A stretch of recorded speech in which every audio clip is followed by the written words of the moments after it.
na pagdating mo sa pasyenteng sinabing, inatake sa puso yun, masabihan ka. Paglapit mo, pag-check mo yung pulso, 10 segundo. Habang chinecheck mo yan, titingnan mo buong katawan kung gumagalaw o kung may movement. Wala, start ka na ng CPR.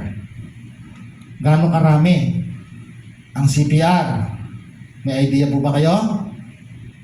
Dati, 30 chest compression plus 2 mouth-to-mouth or ventilation. Isang cycle yon. Dapat dyan 5 cycle ang minimum. Paano yon? Naguguluhan? Naguguluhan? Okay, ganito yon yung dati ha. Pag-check ng pulse, wala. Start CPR.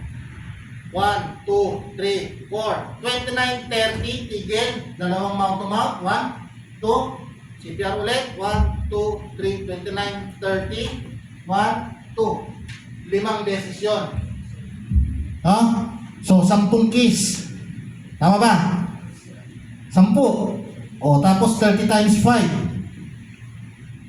150. Walang mouth-to-mouth ngayon. Ang pag-aaralan natin yung compression only. Simula pandemic, hindi na ina-advise ang mouth-to-mouth, pero hindi siya binabawal. Kung marunong ka at importante sa'yo yung tao, gawin mo. Hindi siya pinagbabawal. Okay? Pero kung, sige nga, ikaw sir, marunong ka mag-mouth-to-mouth. Yung taong grasa dyan, kailangan mouth-to-mouth. Babanatan mo ng mouth-to-mouth. Parang gusto mo Hindi, siyempre. Hindi mo kilala yun eh. Hindi mo alam kung may nakakahawang sakit yun. Nagigets niyo yung logic? Yun. Be safe. Ngayon, kung meron kang pocket mask, kasi may ginagamit kami pocket mask, lalagay dyan, doon ka bublow sa may tube. Kasi yung tube nun, one way lang. Papasok lang, walang lalabas doon. Safe yun. Isa pa, yung bag valve mask, yung nakikita nyo sa movie, yung binobomba, yun. Maka 30 ka, hinto, 30 ulit. Same lang, wala nga mouth-to-mouth. So, dire-diretsong 150 ka muna. Or kung gusto mong orasan, 2 minuto, pwede. Initial po yun No? Upon checking the pulse, negative. Gusto mong oras? 2 minutes, stop.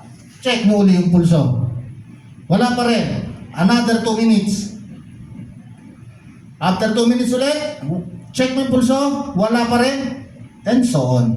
Nagigets nyo na. Nakakasunod na kayo. Same din. Kung 150 gusto mo, ganun din yon.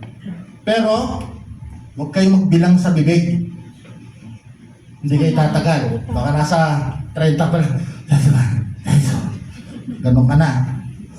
Ito na lang magbibilang. Sa brain. Brain pa. Okay? So,